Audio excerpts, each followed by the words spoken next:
Pour comprendre ce qui oppose aujourd'hui les musulmans chiites et les musulmans sunnites, il faut faire un peu d'histoire. Derrière un chiisme religieux, certes avéré, c'est un jeu d'échecs qui se joue sur la carte du Moyen-Orient et à plus large échelle, du monde. L'histoire d'abord. C'est bien connu, les questions d'héritage scindent parfois certaines familles.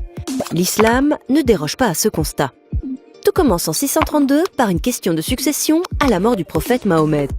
Les chiites considèrent que le pouvoir légitime revenait de droit au descendant direct du prophète, Ali, époux de sa fille Fatima, alors que les sunnites ont jugé préférable de suivre Abou Bakr, l'un de ses fidèles compagnons. Bien évidemment, il existe des sous-courants du chiisme et du sunnisme, mais restons larges pour mieux comprendre. Autre différence notoire, les chiites disposent d'un clergé structuré construit autour des mollahs, des mojtaheb et des ayatollahs. Les sunnites, eux, se contentent des imams dans les mosquées pour diriger les prières communes et, dans certains pays, de l'avis des oulémas, savants de l'islam, pour trancher les questions religieuses. Voilà pour les idées. Tentons maintenant de situer un peu les choses.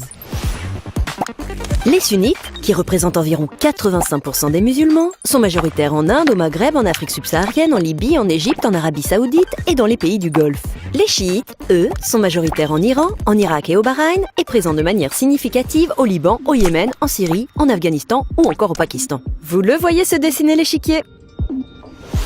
En fait, même si des tensions existent depuis longtemps entre sunnites et chiites, ce n'est vraiment qu'en 1979 que le conflit prend sa forme moderne lorsque la révolution iranienne renverse le Shah d'Iran au profit du meneur religieux chiite, l'ayatollah Khomeini.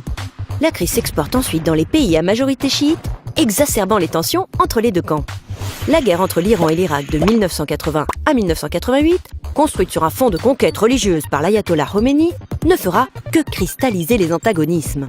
En 2003, l'intervention américaine en Irak, pays à majorité chiite dirigé par le sunnite Saddam Hussein, crée une véritable guerre civile entre les deux camps.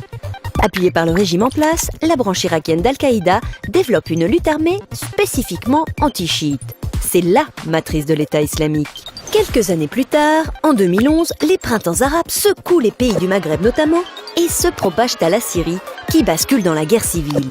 La répression du régime de Bachar al-Assad, chiite alawite, dans un pays à majorité sunnite en colère contre le pouvoir, favorise la montée en puissance des extrémismes et des antagonismes entre sunnites et chiites. Le conflit se régionalise et s'internationalise et la Syrie devient alors le théâtre d'affrontements par blocs interposés. D'un côté l'Iran, dont les forces et les milices chiites internationales combattent aux côtés de la Russie, de l'autre, les puissances sunnites qui appuient les groupes rebelles.